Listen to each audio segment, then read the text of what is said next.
அடாடாடாடா இந்த கொசு தொல்லை தாங்கல. எங்க அண்ணன் வெளியே வராரு வெளியே வராரு வெளியே வராருன்ற மாதிரி அண்ணன் ஒரு வழியா வெளியே வராராம். நான் கூட என்னமோ ஏதோலாம் நினைச்சேன் இந்த கட்சிய. ஆனா இப்ப பார்த்தா சார் நீங்க என்ன சார் பண்றீங்க? ஸ்கூல் பிள்ளைங்களுக்காக நான் கட்சியே நடத்துறேன் அப்படின்ற மாதிரி சனிக்கிழமையா பார்த்து பிரச்சாரத்தை அறிவிச்சிருக்கிறார். எப்படி இதெல்லாம் குரூப் போட்டு யோசிப்பீங்களோ? தாவேகா குரூப், பண்ணையார் கட்சி, பண்ணையார் இதுன்னு பண்ணையார்ல இல்லீங்க, அவங்களுக்கு எல்லாம் அவ்வளவு சீனே இல்லைங்க. அது பால்வாடி குரூப்னு நான் எப்ப இருந்து சொல்லிட்டு இருக்கேன். பாத்தீங்களா, அதுக்கு ப்ரூஃப் ரெடி ஆயிடுச்சு. பத்தியா, பால்வாடி ஸ்கூல் எப்ப லீவ் விடுவாங்க? சாட்டர்டே சண்டே தான் லீவு. இனிமேல் நாங்க வந்து ஹாலிடே அரசியல் மட்டும்தான் பண்ணுவோம். எப்பப்பெல்லாம் ஸ்கூல் லீவோ அப்ப மட்டும்தான். ஏன் சார் இப்ப சாட்டர்டே சண்டே மட்டும் எடுத்துட்டீங்க? ஆயுத பூஜை, சரஸ்வதி பூஜை வரப்போகுது, அதுக்கு ஒரு 3-4 நாள் லீவு. அப்புறம் தீபாவளி வரப்போகுது, அந்த லீவ் டேஸ்ல யூஸ் பண்ணிக்க வேண்டியதானே. சரி, உங்க கட்சி எதுக்குதாயா வந்திருக்கு அப்படின்னு கேட்டா அதெல்லாம் எங்களுக்கு தெரியாதுங்க, நாங்க அதெல்லாம் பண்ணலீங்க, அதெல்லாம் அப்புறம் பேசிக்கலாங்க அப்படிங்கிற மாதிரி நீங்களா ஒரு ஸ்கிரிப்ட் ரெடி பண்ணி நீங்களா எதையாச்சும் ஒண்ணு பேசிட்டு போவீங்க. இன்னைக்கு ஸ்கூல் படிக்கிற பசங்க மாதிரி பால்வாடி பால்வாடி பால்வாடி இருந்து திடீர்னு வந்து குழந்தை மாதிரி வந்து நின்று நான் சனிக்கிழமை மட்டும்தான் பிரச்சாரத்துக்கு வரும். ஆனா எல்லாம் ஒர்க் அவுட் ஆகாது தலைவா. பார்த்து உங்களுக்கு அடிபடாம, உங்க தொண்டருக்குலாம் அடிபடாம எல்லாத்தையும் பார்த்து பத்திரமா இந்த பொருள் சேதம் பண்ணிடாதீங்கப்பா.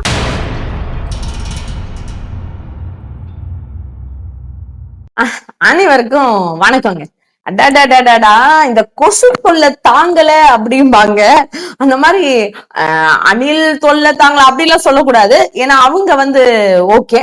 ஆனா அந்த கட்சி தலைவரா அது கட்சியா இல்ல காட்சியா, தமிழக வெற்றி கழகம், அதுல வெற்றி கழகமா, அது ஒன்னும் புரியலீங்க. எல்லாம் சரிதான், என்னடா இது ரொம்ப அலப்பற ஜாஸ்தியா இருக்கே இந்த ட்விட்டர்லயும் இந்த பேஸ்புக்ல இந்த ரீல்ஸ்லன்னு பார்த்தா, எங்க அண்ணன் வெளியே வராரு வெளியே வராரு வெளியே வராருன்ற மாதிரி அண்ணன் ஒரு வழியா வெளியே வராராம். ஜனநாயக படம் எல்லாம் முடிஞ்சிருச்சு.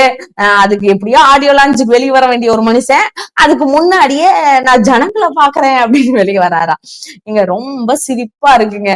நான் கூட என்னமோ ஏதோலாம் நினைச்சேன் இந்த கட்சிய. ஆனா இப்ப பார்த்தா சார் நீங்க என்ன சார் பண்றீங்க?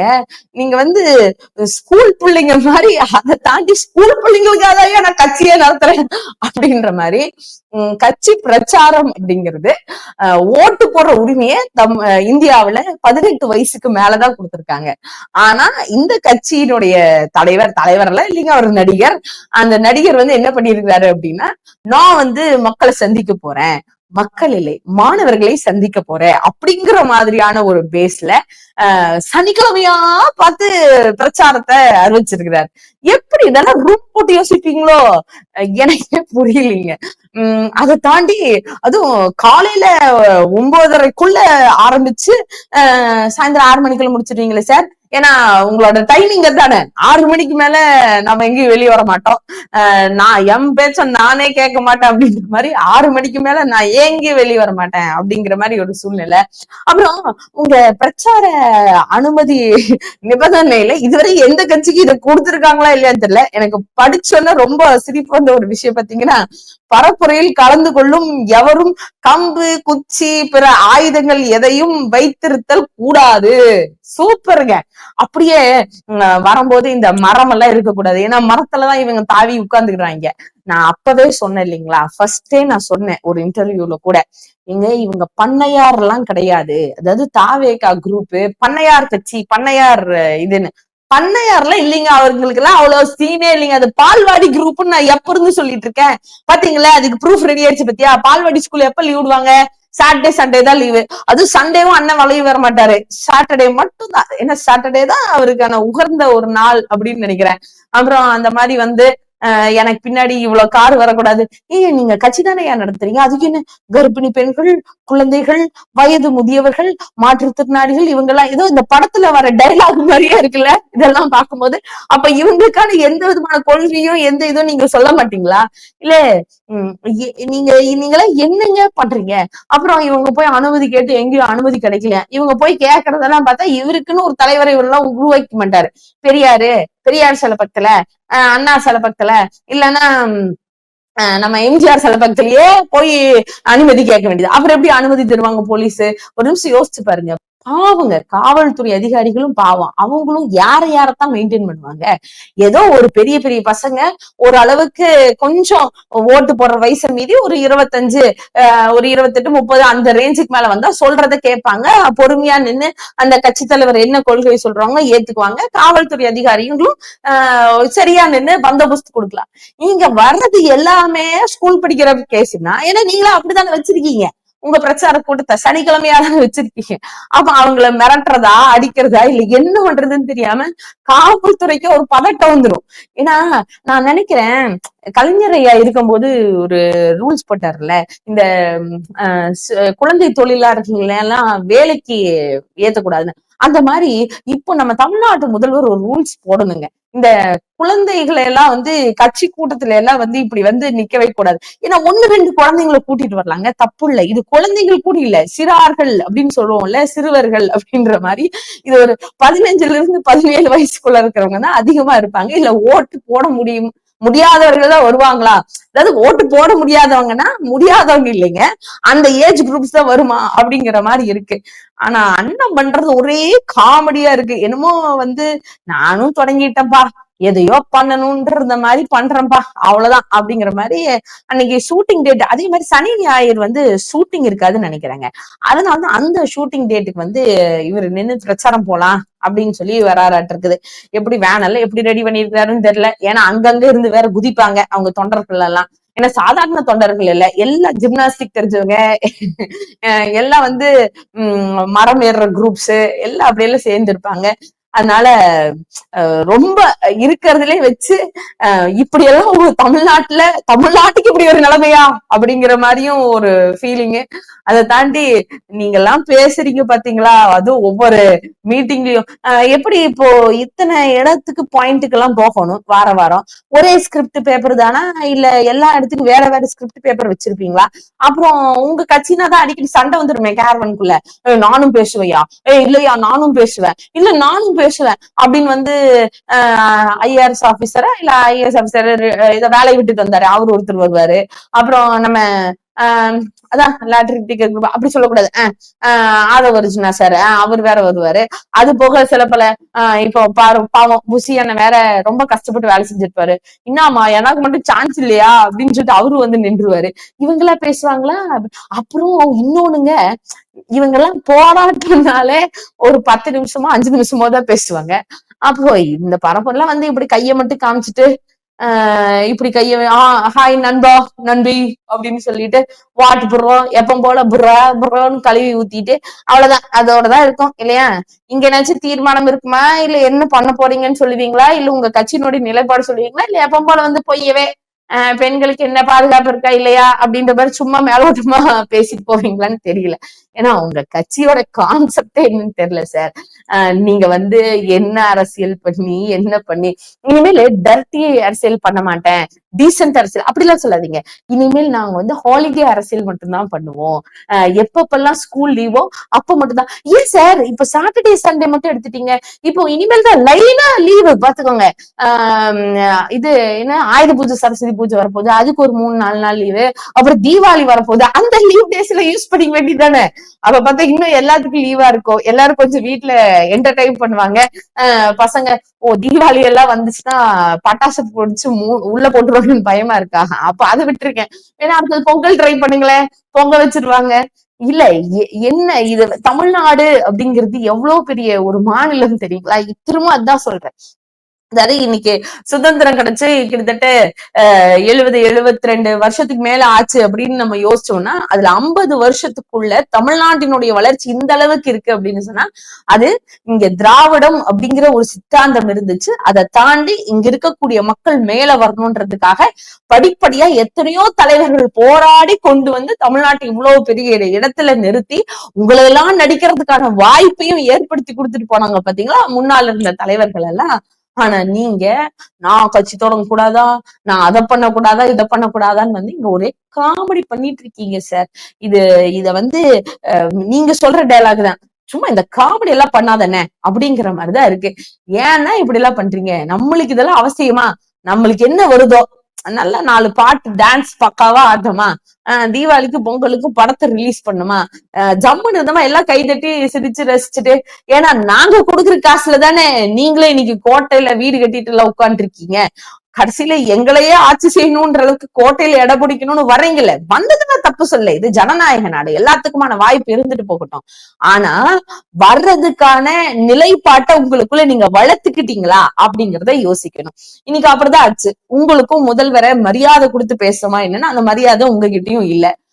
இருக்கிற பொய் பிரச்சாரத்தை தான் நீங்க உங்க கொள்கையை வச்சிருக்கீங்க. அதை தாண்டி எல்லா கட்சி தலைவர்களையும், அதாவது எல்லா கட்சியினுடைய ஒரு இன்ஸ்பிரைங் தலைவரையும் நீங்க எடுத்து வச்சுட்டு இதுதான் எங்க கட்சியினுடைய தலைவர் அப்படின்றத நீங்களே சொல்லிக்கிறீங்க. சரி, அந்த தலைவர் செய்யணும்னு நினைச்சாங்க இல்லையா, அதெல்லாம் நீங்க செஞ்சிருக்கீங்களா? அதெல்லாம் இது வரைக்கும் என்ன எக்ஸிகியூஷன் பண்ணிருக்கீங்க? நீங்க என்ன பிளானிங்ல நாளைக்கு தமிழ்நாட்டை வளர்ச்சி பாதையில கொண்டு போக போறீங்க? சரி, உங்க கட்சி எதுக்குதாயா வந்திருக்கு அப்படின்னு கேட்டா அதெல்லாம் எங்களுக்கு தெரியாதுங்க, நாங்க அதெல்லாம் பண்ணலீங்க, அதெல்லாம் அப்புறம் பேசிக்கலாங்க அப்படிங்கிற மாதிரி நீங்களா ஒரு ஸ்கிரிப்ட் ரெடி பண்ணி நீங்களா எதையாச்சும் ஒண்ணு பேசிட்டு போவீங்க. இன்னைக்கு அதை தாண்டி அது இப்ப நீங்க பண்ணிருக்கிற சம்பவம் பெருத்த சம்பவம். எல்லாரும் என்னமோன்னு நினைச்சாங்க, இது ஒண்ணுமே இல்ல அப்படின்ற மாதிரி ஆயிடுச்சு. சார் ஒண்ணும் இல்ல சார், விஜய் சார், தமிழ்நாட்டுல இன்னைக்கு நிலவரம் என்ன தெரியுமா? உங்களுக்கு மேல ஒரு சம்பவம் பண்ற அளவுக்கு இங்க ஒரு மனுஷன் சம்பவம் பண்ணிட்டு இருந்தாரு 2024 எலெக்ஷன் வரைக்கும். அவரு பேரு அண்ணாமலைன்னு. அவரு சொல்லாத பொய் இல்ல, அவரு பேசாத பேச்சு இல்ல, அவரு பார்க்காத மீடியா இல்ல. மனுஷன் அத்தனையும் பொய்ய ரொம்ப தெளிவா பேசுற மாதிரியே பேசுவார். டேட்டா எல்லாம் சொல்லுவாரு. இப்பவே 20,000 புக்கு படிச்சிருக்கிறேன், 25,000 புக்கு படிச்சிருக்கிறேன் சொன்னவர். இன்னைக்கு அத்தனை புரோடா விட்டவரு, சாரிங்க, அத்தனை பிலிம் எல்லாம் காட்டி பேசினவரு. நீங்க எல்லாம் பிலிம்ல தான் சார் நடிப்பீங்க, அவரு அப்படி பேசுவார். அப்பேற்பட்ட அண்ணாமலை அவர்களே 2 நாளுக்கு முன்னாடி என்ன தெரியுமா பேட்டி கொடுத்தாரு?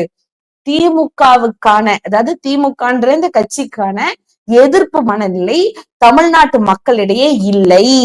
ஆக திமுக கூட்டணிக்குள்ளேயும் எந்த விதமான பிரச்சனைகளும் இல்லை. அப்ப என்ன அர்த்தம்? திமுக ஜெயிக்க போறது உறுதி அப்படின்னு அர்த்தம். நீங்க சொல்றீங்களே அப்பப்போ வந்து நின்னுட்டு அப்படியே ஸ்டேஜ்ல பந்தாவா, இனி வரக்கூடிய எலெக்ஷன்ல யார் 2 பேத்துக்கும் போட்டி, ஒன்னு டிவிகே இன்னொன்னு டிஎம்கே. ஏங்க டிஎம்கேன்னு சொல்ற அளவுக்கு எல்லாம் உங்களுக்கு அந்த அளவுக்கு உங்களோட எஃபிஷியன்சி நீங்க வளர்த்திருக்கீங்களான்னு கொஞ்சம் யோசிச்சு பாருங்க சார், சரிங்களா? டிவிகேன்னு சொல்றதுக்கு வேணா நல்லா இருக்கும், டிஎம்கே மாதிரி ஆகிறதுக்கு ஒரு யுகம் வேணும். ஒரு யுக தலைவர்களாதான் இங்க இருக்கிற தலைவர்கள் வளர்ந்து நிக்கிறாங்கன்னு சொன்னா நீங்க வந்து என்ன சொல்றது, நாங்க வந்து சிறியோர்களை இகழ்ந்தவர்கள் கிடையாது. திராவிட முன்னேற்ற கழகத்துல இருக்கிறவங்க வாங்க, வளர்ந்து வாங்க, ஆனா சரியான நேர்கோட்டுல வளர்ந்து வாங்க அப்படிங்கறதான் நாங்க சொல்றோம். இன்னைக்கு அதுதான் பாத்தீங்களா, நான் சொன்னேன்ல உங்களுக்கு மேல ஒருத்தர் பேசினாரு அப்படின்னு சொல்லி, அதுவும் ஐபிஎஸ் படிச்சுட்டு வந்து பேசினாரு. அவரே இன்னைக்கு ஒத்துக்கிட்டாரு, எங்க கட்சி சூப்பரா இருக்கு, செமையா இருக்கு அப்படின்னு. இதுக்கு மேல உங்களுக்கு என்ன பிரச்சனை? அதை தாண்டி இங்க நீங்க மறந்து இதுவரைக்கும் மறந்து கூடி உச்சரிக்காத ஒரு பேரு ஏடிஎம்கே. அந்த கட்சியில இன்னைக்கு துண்டு துண்டா போயிட்டு இருக்கு, அது எல்லாத்துக்குமே தெரியும். இன்னைக்கு அதுல இருந்தும் நிறைய பேர் வெளியே வராங்க. செங்கோட்டையன் அவர்கள் எல்லாம் உங்களுக்கே தெரியும், முன்னாள் அமைச்சரா இருந்தவர், அவரெல்லாம் இன்னைக்கு வெளியே வர்றாரு. அவங்க எல்லாம் வெளியே வந்து கூட இன்னைக்கு திமுகவை எதிர்த்து பேசுற அளவுக்கான மனநிலையில இருக்கிறாங்களான்னு தெரியல. அவங்களுக்கு கொடுத்த அசைன்மெண்ட், அவங்களுக்கு கொடுத்த ஸ்கிரிப்ட அவங்க சரியா செஞ்சுட்டு இருக்கிறாங்க, அவ்வளவுதான். இதை தாண்டி இன்னைக்கு அது எத்தனை அணிகளா இருக்குன்னு எல்லாத்துக்குமே தெரியும். டிடிவி அணி, அப்புறம் சசிகலா அவர்கள் அணி, எடப்பாடி அணி, அப்புறம் இன்னைக்கு செங்கோட்டையன் அணி, அந்த மாதிரி ஏகப்பட்ட அணிகளே இருந்தா கூட அவங்க கட்சிக்குள்ளேயே இன்னைக்கு ஏகப்பட்ட பிரச்சனை இருந்துட்டு இருக்கு. எல்லாரும் மேல ஒன்றிய அரசு என்ன அசைன்மெண்ட், ஒன்றிய அரசுன்னு சொல்லக்கூடாது, பாஜக என்ன அசைன்மெண்ட் கொடுக்குதோ அதை நேர்பட செஞ்சுட்டு இருக்கிறாங்க. இங்க இருக்கக்கூடிய பாஜக மாநில தலைவர், அதாவது முன்னாள் மாநில தலைவர் அவர்களே திராவிட முன்னேற்ற கழகத்தினுடைய வெற்றி உறுதிங்கிற மாதிரி கூட பேசியிருக்காங்க. இத்தனை விஷயங்கள் நடந்துட்டு இருக்கும் போது இந்த எந்த அரசியல் கள நிலவரம், தமிழ்நாட்டுல என்ன நடக்குது, தமிழ்நாட்டு மக்களுக்கு என்ன பிரச்சனை, இதை தாண்டி திராவிட முன்னேற்ற கழகம் இன்னைக்கு எவ்வளவு பெரிய சாதனைகளை செஞ்சுட்டு இருக்கு, திராவிட முன்னேற்ற கழகத்திற்கு மக்களுக்கு எவ்வளவு வந்து பெரும்பான்மையான ஆதரவுகள் திரண்டிட்டு இருக்குன்னு எதுவுமே தெரியாம இன்னைக்கு ஸ்கூல் படிக்கிற பசங்க மாதிரி பால்வாடி பால்வாடி பால்வாடி இருந்த திடீர்னு வந்து குழந்தை மாதிரி வந்து நின்று, நான் சனிக்கிழமை மட்டும்தான் பிரச்சாரத்துக்கு வருவேன், அது சாயந்தரம் 6 மணிக்குள்ள எல்லாம் முடிச்சிருவேன். பிரச்சாரத்துக்கு வரவங்க யாரும் பின்னாடி இத்தனை கார் வரக்கூடாது, முன்னாடி இவ்வளவு கார் போகக்கூடாது, பயம். ஏன் சார் ஃபர்ஸ்ட் நீங்க இந்த கிரீஸ் எல்லாம் தடவி என்னை தொட வரக்கூடாது, என்னை யாரும் டச் பண்ணிடக்கூடாதுன்னு ஒரு விஷயம் எல்லாம் பண்ணீங்கல்ல, போன உங்க பொதுக்கூட்டம், அது மாநாடு இல்ல, பொதுக்கூட்டம். அந்த பொதுக்கூட்டத்துல அப்படி எல்லாம் பண்ணீங்களா மதுரையில? அந்த மாதிரி தீண்டாமை அப்படிங்கிற விஷயத்தெல்லாம் தூக்கி போட்டுட்டு உண்மையான தலைவரா, அதான் எம்ஜிஆர் அவர்களுக்கு ரோல் மாடல் எல்லாம் சொல்றீங்களே, அறிஞர் அண்ணா அவர்கள் எங்களுக்கும் தலைவர் தான் பேசுறீங்களே, அண்ணா அவர்கள்லாம் மக்கள் கிட்ட நின்னு வேலை செஞ்சு மக்களுக்காகவே உழைச்சு அடித்தட்ட மக்கள் மேல வரணுன்றதுக்காக பாடுபட்டு இவ்வளவு பெரிய திராவிட சித்தாந்தத்தை உருவாக்கி வச்சிருக்காரு. அதை தாண்டி தந்தை பெரியார பத்தி பேசுறீங்களே, பெரியார் சொன்ன சுயமரியாதை என்னன்னு தெரிஞ்சுக்கோங்க. அந்த சுயமரியாதை ஒரு ஒரு மனுஷனுக்கும் இருக்கணும்னு சொன்னாரு அவரு. அப்பேற்பட்ட சுயமரியாதையில முதல் விஷயம் தீண்டாமைங்கிறது ஒழியணும் அப்படிங்கிறது. அந்த தீண்டாமையை நீங்க திரும்பவும் கிரீஸ் மூலமா உயிர்ப்பிச்சிருக்கீங்க.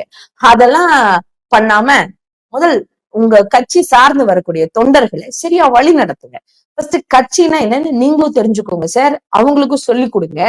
அதுக்கப்புறம் மக்களுக்கு என்ன செய்யணுங்கிறத யோசிங்க. கட்சிக்குன்னு ஒரு கொள்கையை ரெடி பண்ணுங்க. அப்புறம் அதை தீர்மானம் போடுங்க. ஃபர்ஸ்ட் உங்க கட்சியில இருக்கக்கூடிய அந்த பொதுக்குழு செயற்குழுல சரி பண்ணுங்க. அதுக்கப்புறம் தமிழ்நாட்டு அரசியலுக்குள்ள இருந்து பாக்கலாம். அதுக்கப்புறம் தான் நீங்க டிஎம்கேன்ற பேரே சொல்ல முடியும். அதுக்கு முன்னாடி சும்மா பேருக்கு சொல்லி பார்க்கணுமே எல்லாம் சொல்லலாம். ஆனா அதெல்லாம் ஒர்க் அவுட் ஆகாது தலைவா. ஏன்னா நீங்க ரீல்ல தான் சார் தளபதி. இன்னைக்கு தமிழ்நாட்டு மக்களுக்காகவே நின்று நடந்து அவங்களுடைய வளர்ச்சிக்காக யோசிச்சு இன்னைக்கு தமிழ்நாட்டு மாணவர்களுக்காக ஆக பெரும் செயல்பாடுகளை செஞ்சு இன்னைக்கு தமிழ்நாட்டை உலக நாடுகள் மத்தியில அதை தாண்டி ஒன்றியம் எத்தனை நிதி பிரச்சனையை கொடுக்கும் போதிலும் இன்னைக்கு நிதி பகிர்வையும் தாண்டி அதுல இருந்தெல்லாம் முதன்மை மாநிலமா தமிழ்நாட்டை இன்னைக்கு உயர்த்தி காமிச்ச தமிழ்நாட்டினுடைய முதல்வர் திரு முத்துவேல் கருணாநிதி ஸ்டாலின் அவர்கள் ரியல்லையே தளபதி அப்படின்னு சொன்னா இதெல்லாம் புரிஞ்சுக்கோங்க சார். சனிக்கிழமை அரசியல் நடத்துறவர்களுக்கு இது தெரியாது. சனிக்கிழமை ஞாயிற்றுக்கிழமை கூடி பார்க்காம தன்னுடைய உடல் சூழ்நிலை கூட யோசிக்காம அரும்பாடுபட்டு மக்களுக்காக உழைக்கக்கூடிய ஒரு இயக்கம் திராவிட முன்னேற்ற கழகம்.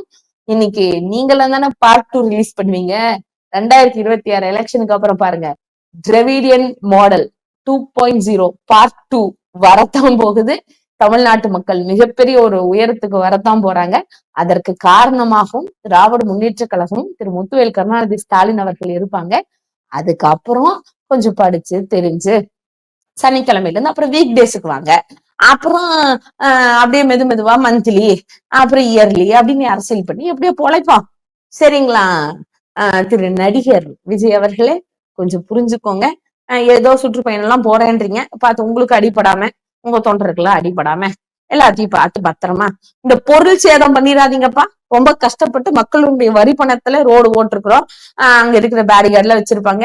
பாவம் காவல்துறை அதிகாரிகளுக்கு கஷ்டமும் கொடுக்காம முடிஞ்ச அளவுக்கு உங்களுடைய அந்த ஏதோ ஒரு ஆடியோ லஞ்ச் மாதிரி ஏதோ பண்ணுவீங்களே அதெல்லாம் பண்ணுங்க. ரோட் ஷோ எல்லாம் காமிக்கிறேன்னு சொல்லி அங்க இங்க பசங்களை பைக் ஓட்ட வச்சு கீழே உழுக்காட்ட வச்சிடாதீங்க. பாவம் பெற்றோர்களோட வயிற்றுச்சலுக்கு ஆளாயிருவீங்க. சொல்லிட்டேன், பாத்துக்கோங்க. நன்றி. உங்களுக்கு எவ்வளவு ஒரு இது இருந்தா, மனசுக்குள்ள எந்த ஒரு தைரியம் இருந்தா இந்த அளவுக்கு உங்களால பேச முடியும். ஆனா அப்ப நம்ம சொல்லலாமா தோழர், ரொம்ப கிரிஞ்சா பேசிருக்கீங்க, சும்மா உடான் சுட்டிருக்கீங்க, நல்ல டைலாக் ப்ரிப்பேர் பண்ணிருக்கப்பா, அடிக்கடி இந்த டைலாக் மறந்துருச்சுன்னு சொல்லி ஸ்கிரிப்ட் பேப்பரை பாத்தியா அப்படின்ற மாதிரி நாங்க கேட்கலாமா? இதுல அவரு வேற ஃபர்ஸ்ட் அங்கிள்னு சொல்லிட்டாரு, ஃபைனல் டச்ல தாய் மாமாவா எங்க சார் போனாரு இத்தனை நாள்? 50 வருஷமா அந்த தாய் மாமா எங்க போனாரு? ஒரு தாய் மாமான்னு என்ன பண்ணணும்?